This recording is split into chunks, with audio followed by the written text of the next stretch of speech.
नमस्कार, आप सभी को स्वागत है हमारे चैनल पर। तो आज के सेशन में हम बिहार बोर्ड एग्जाम 2027 के लिए क्लास टेंथ हिंदी का जो पार्ट वन जिसका नाम है श्रम विभाजन एवं जाति प्रथा। इस चैप्टर से संबंधित एग्जाम में जो ऑब्जेक्टिव क्वेश्चन पूछा जाता है, तो उन सभी बातों को जो है आज सेशन में समझेंगे और निश्चित रूप से आप लोगों को ये सभी बात को निश्चित रूप से नोटबुक में नोट करना है, क्योंकि एग्जाम में यहाँ से ऑब्जेक्टिव क्वेश्चन पूछा जाता है और हम आप लोग को बताएंगे, इस प्रकार बताएंगे कि आप लोग इस चैप्टर से संबंधित सब्जेक्टिव क्वेश्चन को भी निश्चित रूप से आसानी से समझकर हल कर सकते हैं। तो जो बात बताएंगे आप लोग को नोटबुक में नोट करना है, क्योंकि यहाँ पर देखिए 25 पॉइंट को हम यहाँ पर नोट किए हैं। यहाँ से ऑब्जेक्टिव क्वेश्चन एग्जाम में आता है और सब्जेक्टिव क्वेश्चन जो बताएंगे उसको समझिएगा, तो सब्जेक्टिव क्वेश्चन भी बना लीजिएगा। तो इसलिए आप लोग को क्या करना है कि नोटबुक में नोट करना है। अगर सही से थोड़ा क्वालिटी बढ़ाकर जो है देख लीजिएगा, तो निश्चित रूप से देखिए फर्स्ट चैप्टर है जिसका नाम है देखिए श्रम विभाजन एवं जाति प्रथा। श्रम विभाजन एवं जाति प्रथा यह एक निबंध है। तो पहला क्वेश्चन पूछा जाता है कि श्रम विभाजन जाति प्रथा क्या है, कविता है या कहानी है या निबंध है। तो आप लोग याद रखिएगा कि श्रम विभाजन जाति प्रथा एक निबंध है, ठीक है। और देखिए इनके लेखक है देखिए डॉक्टर भीमराव अंबेडकर, यानी कि डॉक्टर बाबा साहेब भीमराव अंबेडकर जी जो है श्रम विभाजन एवं जाति प्रथा के लेखक है।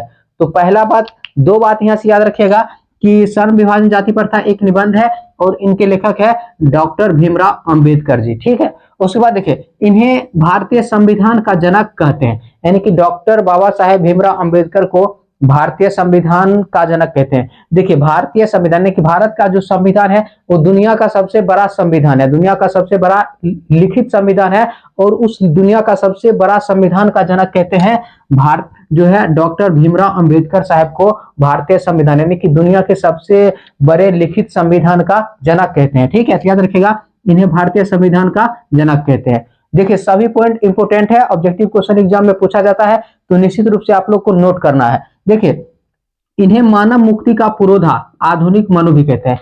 क्वेश्चन पूछा जाता है कि मानव मुक्ति का पुरोधा किसे कहते हैं। याद रखिएगा मानव मुक्ति का पुरोधा बाबा साहेब भीमराव अंबेडकर को कहते हैं और उन्हें देखिए आधुनिक मनु भी कहते हैं। याद रखिएगा डॉक्टर बाबा साहेब भीमराव अंबेडकर को भारतीय संविधान के जनक भी कहते हैं, मानव मुक्ति का पुरोधा भी कहते हैं, आधुनिक मनु भी कहते हैं। तो एग्जाम की दृष्टिकोण से ये सब पॉइंट इंपोर्टेंट है, तो इसलिए आप लोग को नोट करना है। देखिए इनका जन्म यानी कि बाबा साहेब भीमराव अंबेडकर का जन्म देखिए 14 अप्रैल 1891 14 अप्रैल 1891 ईस्वी में देखिए मध्य प्रदेश के महू में हुआ। देखिए महू मध्य प्रदेश के इंदौर जिले में स्थित है। तो महू मध्य प्रदेश के किस जिले में स्थित है, याद रखिएगा महू जो है मध्य प्रदेश के इंदौर जिले में स्थित है, और महू को वर्तमान में अंबेडकर नगर के नाम से जो है वर्तमान में जानते हैं। याद रखिएगा महू जो क्षेत्र है मध्य प्रदेश के इंदौर जिले में स्थित है, वर्तमान में महू को जो है अंबेडकर नगर के नाम से जानते हैं। देखिए इनका जन्म दलित परिवार में हुआ। तो ये भी क्वेश्चन आता है कि डॉक्टर भीमराव अंबेडकर साहब का जन्म किस परिवार में हुआ, याद रखिएगा दलित परिवार में हुआ। देखिए पिता का नाम रामजी सकपाल, तो पूछ लिया जाता है कि डॉक्टर भीमराव अंबेडकर साहब के पिता का नाम क्या थे, याद रखिएगा रामजी सकपाल। उसके बाद देखिए माता का नाम भीमाबाई, तो माता का नाम क्या थे, भीमाबाई, ठीक है। उसके बाद देखिए प्राथमिक शिक्षा के बाद जब बाबा साहेब भीमराव अंबेडकर प्राथमिक शिक्षा प्राप्त कर लिए, तो प्राथमिक शिक्षा के बाद देखिए बड़ौदा नरेश के प्रोत्साहन पर देखिए उच्चतर शिक्षा के लिए, प्राथमिक शिक्षा के बाद उच्चतर शिक्षा के लिए बड़ौदा नरेश के प्रोत्साहन पर, यानी कि बड़ौदा नरेश के कहने पर जो है न्यूयॉर्क देखिए अमेरिका का एक शहर है, तो न्यूयॉर्क यानी कि अमेरिका, और फिर वहां से लंदन गए। याद रखिएगा इसके कहने पर बाबा साहेब अंबेडकर जो है न्यूयॉर्क और लंदन गए। तो याद रखिएगा बड़ौदा नरेश के प्रोत्साहन से, नहीं बड़ौदा नरेश के कहने पर गए, ठीक है। ये सब बात आप लोग नोट कर लीजिएगा। देखिए वे इतिहास मीमांसक, विधिवेता, उसके बाद देखिए अर्थशास्त्री, उसके बाद देखिए समाजशास्त्री, शिक्षाविद तथा धर्म दर्शन के विख्यात बनकर उभरे। आप लोग याद रखिएगा कि पूछा जाता है कि बाबा साहेब भीमराव अंबेडकर इनमें से किनके जो है विख्यात थे। ऑप्शन में दे देगा, देखिए इतिहास मीमांसक, विधिवेता रहेगा, अर्थशास्त्री रहेगा, उसके बाद देखिए रहेगा इनमें से सभी। राइट आंसर क्या हो जाएगा, राइट आंसर हो जाएगा इनमें से सभी। तो इस तरह क्वेश्चन ऑब्जेक्टिव पूछा जाता है, तो निश्चित रूप से आप लोग को याद रखना है। देखिए उसके बाद देखिए कुछ समय हुए वकालत भी, वकालत मतलब क्या, वकील के काम भी किए बाबा साहेब अम्बेडकर जो है, कुछ समय के लिए वकालत भी किए। इस बात को भी आप लोग याद रखिएगा कि बाबा साहेब अम्बेडकर कुछ समय वकालत भी किए। देखिए देखिए उनके चिंतन व रचनात्मक के मुख्य 3 प्रेरक व्यक्ति थे, यानी कि बाबा साहब जो के चिंतन और रचनात्मक के प्रेरक व्यक्ति कितने थे, 3 थे। तो ऑब्जेक्टिव क्वेश्चन पूछा जाता है कि बाबा साहेब अम्बेडकर के चिंतन और रचनात्मक के कितने जो है प्रेरक व्यक्ति थे, तो 3 थे। तो 3 कौन कौन थे, याद रखिएगा, बुद्ध, कबीर और ज्योतिबा फुले। याद रखिएगा 3 व्यक्ति का नाम आप लोग याद रखिएगा, बुद्ध, कबीर और ज्योतिबा फुले। ठीक है, उसके बाद देखिए मृत्यु, तो बाबा साहेब भीमराव अम्बेडकर की मृत्यु कब हुए, याद रखिएगा दिसंबर 1956 ईस्वी में दिल्ली में हुए। तो याद रखिएगा कहाँ हुए, दिल्ली में हुए। कब हुए, तो दिसंबर 1956 ईस्वी में हुए। ठीक है, देखिए बाबा साहेब की पुस्तकें एवं रचनाएं, याद रखिएगा बाबा साहेब की पुस्तकें और रचनाएं के बारे में ऑब्जेक्टिव क्वेश्चन पूछा जाता है। याद रखिएगा कौन कौन से पुस्तक है, सभी पुस्तक का नाम आप लोग जो है नोट करके 2-4 बार पढ़िएगा, रिवीजन कीजिएगा तो निश्चित रूप से याद हो जाएगा। देखिए द कास्ट इन इंडिया, तो पहले क्वेश्चन पूछा जाता है कि द कास्ट इन इंडिया पुस्तक के लेखक कौन है, याद रखिएगा बाबा साहेब भीमराव अम्बेडकर। उसके बाद देखिए देयर मैकेनिज्म, सभी पुस्तक का नाम याद रखिएगा, देयर मैकेनिज्म। देखिए जेनेसिस एंड डेवलपमेंट, तो पूछा जाता है कि जेनेसिस एंड डेवलपमेंट पुस्तक के लेखक कौन है, तो बाबा साहेब भीमराव अम्बेडकर। उसके बाद देखिए द अनचटेबल्स के लेखक भीमराव अम्बेडकर साहब, हु आर सुधराज हो गया। उसके बाद देखिए बुद्धिज्म एंड हिज धम्मा। देखिए थॉट्स ऑन लिंग्विस्टिक स्टेटस के रचनाकार कौन है, तो भीमराव अम्बेडकर साहब। देखिए the rise and follow of Hindu women, ये भी क्वेश्चन बार बार पूछा जाता है कि the rise and follow of Hindu women के रचनाकार कौन है, तो बाबा साहेब भीमराव अम्बेडकर। उसके बाद देखिए एनिहिलेशन ऑफ कास्ट के भी रचनाकार है डॉक्टर भीमराव अम्बेडकर साहब। तो इस बात को आप लोग याद रखिएगा कि बाबा साहेब भीमराव अम्बेडकर के प्रमुख रचना यानी कि पुस्तक कौन कौन से है, निश्चित रूप से आप लोग को याद रखना है। ठीक है, उसके बाद देखिए हिंदी में उनका भाषण, देखिए वांग्मय, उनका भाषण जो वांग्मय भारत सरकार के कल्याण मंत्रालय के से बाबा साहेब अंबेडकर के संपूर्ण वांग्मय नाम से 21 खंडों में प्रकाशित हो चुका है। यानी कि बाबा साहेब भीमराव अंबेडकर के नाम से जो संपूर्ण जो वांग्मय है कितने खंडों में प्रकाशित हो चुका है, याद रखिएगा 21 खंडों में प्रकाशित हो चुका है। किसके माध्यम से, तो भारत सरकार के कल्याण मंत्रालय से। ठीक है, भारत सरकार के कल्याण मंत्रालय से बाबा साहेब अंबेडकर के संपूर्ण वांग्मय, उनके जो संपूर्ण वांग्मय है, जो रचनाकार है, जो भाषण है, वो 21 खंडों में प्रकाशित हो चुका है। ठीक है, कितने खंडों में प्रकाशित हो चुका है, याद रखिएगा 21 खंडों में। ये भी ऑब्जेक्टिव क्वेश्चन पूछा जाता है कि बाबा साहेब भीमराव अंबेडकर के संपूर्ण वांग्मय जो है भारत सरकार कल्याण मंत्रालय के द्वारा कितने खंडों में प्रकाशित हो चुका है, तो याद रखिएगा 21 खंडों में। ठीक है, उसके बाद देखिए यह पाठ देखिए बाबा साहेब के भाषण एनिहिलेशन ऑफ कास्ट से लिया गया। तो पूछा जाता है कि श्रम विभाजन एवं जाति प्रथा जो पाठ है वो बाबा साहेब अंबेडकर के किस भाषण से लिया गया है, याद रखिएगा यह पाठ, यानी कि कौन सा पाठ, जो पाठ पढ़ रहे हैं श्रम विभाजन एवं जाति प्रथा जो पाठ लिया गया है बाबा साहेब के भाषण एनिहिलेशन ऑफ कास्ट से लिया गया है। याद रखिएगा एनिहिलेशन ऑफ कास्ट लिया गया है। और एनिहिलेशन ऑफ कास्ट क्या है, बाबा साहेब का एक भाषण है जो कि लाहौर में दिया गया। कहाँ दिया गया, देखिए लाहौर में दिया गया। देखिए लाहौर के वार्षिक सम्मेलन जब 1936 में हुआ था तो वहां पर बाबा साहेब ने एनिहिलेशन ऑफ कास्ट भाषण दिया। ठीक है, और देखिए एनिहिलेशन ऑफ कास्ट का हिंदू रूपांतरण ललाई सिंह यादव ने किया।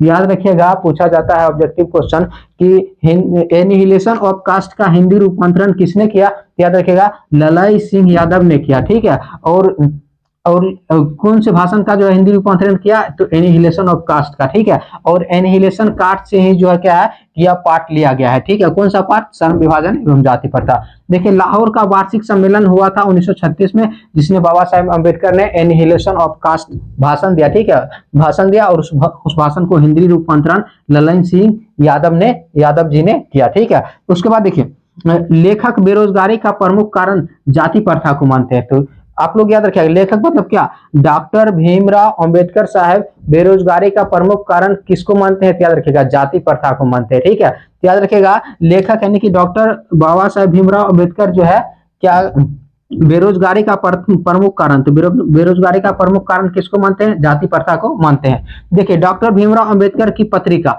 बहिष्कृत भारत है, तो पूछा जाता है कि बहिष्कृत भारत नामक पत्रिका किसने लिखा? तो याद रखिएगा डॉक्टर भीमराव अंबेडकर साहब ने लिखा। उसके बाद देखिए मूक नायक, मूक नायक क्या है? एक पत्रिका है, ये भी पत्रिका भी डॉक्टर भीमराव अंबेडकर साहब के द्वारा लिखा गया है, मूक नायक। तो पूछा जाता है कि मूक नायक क्या है? तो एक पत्रिका है, किसके द्वारा लिखा गया है? भीमराव अंबेडकर साहब के द्वारा लिखा गया है।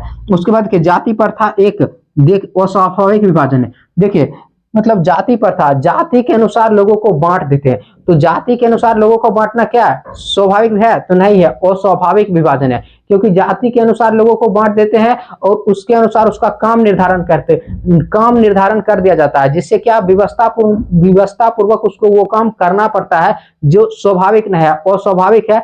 तो इस बात को भी याद रखिएगा कि जाति प्रथा एक अस्वाभाविक विभाजन। तो पूछा जाता है ऑब्जेक्टिव क्वेश्चन कि जाति प्रथा किस प्रकार का विभाजन है? स्वाभाविक विभाजन है या अस्वाभाविक विभाजन है? तो अस्वाभाविक विभाजन यानी कि सही विभाजन नहीं है, ठीक है, क्योंकि जाति के अनुसार लोगों को बांट देना, जाति के अनुसार काम को बांट देना, इससे अनुसार जाति के अनुसार जब काम करता है तो कोई काम में अगर रुचि नहीं है, अगर मन नहीं लगता है, तो व्यवस्था पूर्वक वो काम करना पड़ता है। तो व्यवस्था पूर्वक काम करना पड़ता है, मजबूरी बस काम करते हैं, काम भी सही से नहीं होता है, ठीक है, काम भी सही से नहीं होता है, जिससे क्या उत्पन्न होता है? बेरोजगारी उत्पन्न होता है। इसलिए जाति प्रथा जो है स्वाभाविक विभाजन नहीं है, अस्वाभाविक विभाजन है, ठीक है। याद रखिएगा जाति प्रथा एक अस्वाभाविक विभाजन है। देखिए आदर्श समाज, यानी कि आदर्श समाज में क्या होना चाहिए? आदर्श समाज किसको कहते हैं? आदर्श मतलब क्या? एक अच्छा समाज किसको कहते हैं? एक अच्छा समाज किसको कहते हैं? तो देखिए बाबा साहेब भीमराव अंबेडकर साहब के अनुसार और अच्छा समाज में क्या होना चाहिए? देखिए स्वतंत्रता होना चाहिए, यानी कि सभी स्वतंत्र पूर्वक रह सके, ठीक है,